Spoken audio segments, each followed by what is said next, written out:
Gulf മണലാരണ്യത്തിൽ ഇത് കാർഷിക വിപ്ലവത്തിൻ്റെ കാലമാണ്. മരുഭൂമിയിൽ പൊന്നു വിളയിക്കാൻ താല്പര്യമെടുക്കുന്ന ആർക്കും എല്ലാ സൗകര്യങ്ങളും ഒരുക്കുകയാണ് ഭരണാധികാരികൾ. റാസൽ ഖൈമയിൽ 240 ഏക്കർ വിസ്തൃതിയിൽ കാർഷിക വിസ്മയം തീർക്കുകയാണ് മലയാളിയായ വിജയൻ എന്ന കർഷകൻ. കേരളം കനിഞ്ഞിരുന്നു എങ്കിൽ തീർച്ചയായും സംസ്ഥാനത്തിന് വേണ്ട എല്ലാ പച്ചക്കറികളും താൻ തന്നെ ഉൽപ്പാദിപ്പിക്കുമായിരുന്നുവെന്നും വിജയൻ പറയുന്നു.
റാസൽ ഖൈമയിലെ മലനിരകൾക്കിപ്പുറത്ത് മരുഭൂമിക്ക് നടുവിലായി ഹംറാനിയ എന്നൊരു സ്ഥലമുണ്ട്.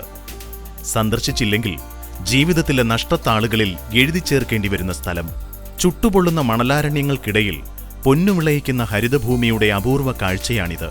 ഒരു തുണ്ടു ഭൂമിയിൽ 240 ഏക്കർ നീളത്തിൽ പരന്നു കിടക്കുന്ന വിശാലമായ ഭൂമിയിൽ ഒരു മലയാളിയുടെ കരസ്പർശം ഇവിടെയും പ്രതീക്ഷിക്കുന്നെങ്കിൽ തെറ്റില്ല.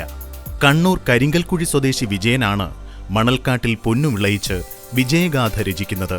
നാട്ടുകാരൻ തന്നെയായ പുരുഷു നേതൃത്വം കൊടുക്കുന്ന ഈ ഹരിതവനത്തിലെത്തുമ്പോൾ കേരളക്കരയ്ക്ക് പോലും അന്യമായ നല്ല നാടൻ പച്ചക്കറിയുടെ മണം മൂക്കിലേക്ക് അടിച്ചു കയറും. പച്ചക്കറി കച്ചവടമായിരുന്നു നമുക്ക് ആദ്യം. 79 മുതലേ. അന്നേരം കച്ചവടമല്ല, അന്നേരം വേറെ അടുത്ത് ജോലി ചെയ്യുന്നതായിരുന്നു. പിന്നെ ഒരു 5-10 വർഷത്തിന് ശേഷം പിന്നെ സ്വന്തമായിട്ട് ഈ കച്ചവടം തുടങ്ങിയ സമയത്ത് നമ്മൾ ഇവിടുന്ന് ഈ ലോക്കൽ ഫാമുകളിൽ പോയിട്ട് പച്ചക്കറി വാങ്ങിക്കൊണ്ടിരുന്നിട്ടായിരുന്നു കച്ചവടം. അപ്പോൾ പിന്നെ അത് സ്വന്തമായിട്ട് ചെയ്യാനുള്ള ഇത്. റാസൽ ഖൈമ വിമാനത്താവളത്തിന്റെ അരികു ചേർന്ന് പോകുന്ന റോഡിലൂടെ യാത്ര ചെയ്താൽ ഇങ്ങനെ ഒരു സ്ഥലത്തെത്തുമെന്ന് ആരും പ്രതീക്ഷിക്കില്ല. തോട്ടത്തിലേക്ക് പ്രവേശിക്കുമ്പോൾ തല കുനിച്ച് കാത്തിരിക്കുന്ന സൂര്യകാന്തി പൂക്കളാണ് അതിഥികളെ സ്വാഗതം ചെയ്യുക. പിന്നീട് കാണുന്നത് കണ്ണെത്താത്ത ദൂരത്തോളം പരന്നു കിടക്കുന്ന കോളിഫ്ലവറും ബ്രോക്കോലിയുമാണ്.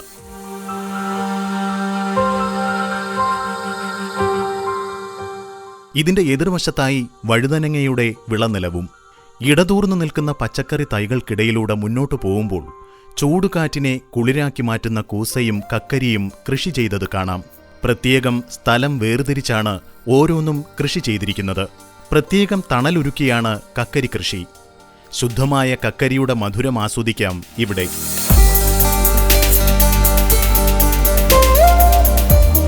അതിനിപ്പുറത്തായി ബീൻസ് തോട്ടവും തക്കാളിയും കുമ്പളങ്ങയും മുളക് കൃഷിയുമുണ്ട്.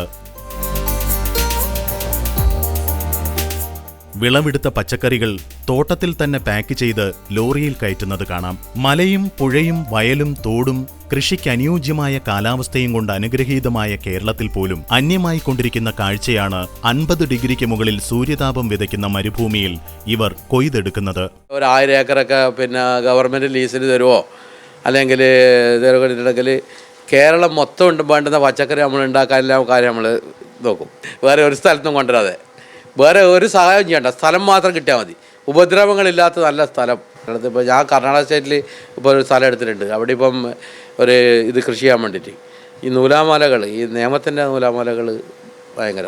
ദിവസവും 30 ടണ്ണോളം പച്ചക്കറിയാണ് ദുബൈയിലെ അല്ലംവീറിലുള്ള വിജയന്റെ പച്ചക്കറി കടയിലേക്കും റാസൽ ഖോർ, അബുദാബിയിലെ മീന ബസാർ തുടങ്ങിയ സ്ഥലങ്ങളിലേക്കും കയറ്റിപ്പോവുന്നത്.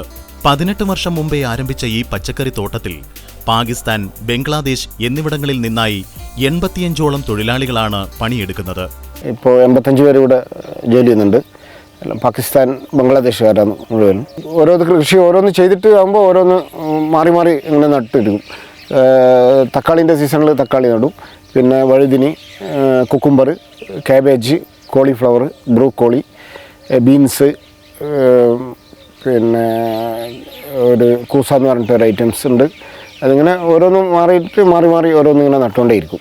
മരുഭൂമി കലപ്പ കൊണ്ട് ഉഴുതുമറിച്ച ശേഷം ആധുനിക കൃഷിരീതിയായ വളവും വെള്ളവും മിക്സ് ചെയ്ത ലായനി ഡ്രോപ്പ് വാട്ടർ സംവിധാനത്തിലൂടെ മണ്ണിലെത്തിക്കും. തോട്ടത്തിലേക്കാവശ്യമായ തൈകൾ വളർത്താൻ പ്രത്യേക വിത്തുൽപാദന കേന്ദ്രവും ഇവിടെയുണ്ട്. ഈ പണിയൊക്കെയും പുരുഷുവിന്റെ നേതൃത്വത്തിലാണ് ഇവിടെ നടക്കുന്നത്. കൃഷിയിടത്തിന് ചുറ്റുമായി ഉയർന്നു നിൽക്കുന്ന മണൽ കൂനകൾ പച്ച പരവതാനിയുടെ സൗന്ദര്യം കുറച്ചൊന്നുമല്ല വർദ്ധിപ്പിക്കുന്നത്. കൃഷിക്കാവശ്യമായ വെള്ളത്തിന് തോട്ടത്തിലുള്ള കിണറിൽ നിന്ന് ലഭിക്കുന്ന ടാപ്പ് വെള്ളമാണ് ഉപയോഗിക്കുന്നത്. ഫാമിന്റെ ഒരു ഭാഗത്തായി നിറയെ ആടുകളെയും വളർത്തുന്നുണ്ട്. റാസൽ ഖൈമയിലെ പ്രമുഖ കർഷക കുടുംബമായിരുന്ന ഷെയ്ഖ് മുഫ്തയുടെ ഭൂമിയാണ് വിജയൻ കൃഷിക്കായി പാട്ടത്തിനെടുത്തിരിക്കുന്നത്. കർഷകരായിരുന്ന ഷെയ്ഖ് മുഫ്തയുടെ പൂർവികർ താമസിച്ചിരുന്ന പഴക്കം ചെന്ന വീടിന്റെ അവശിഷ്ടങ്ങളാണിത്. കൃഷിയുടെ ഒരുപാട് വർഷത്തെ ചരിത്രം ഈ മണ്ണിൽ ഉറങ്ങിക്കിടക്കുന്നു എന്നതിന് ഈ സ്മാരകം തെളിവാണ്.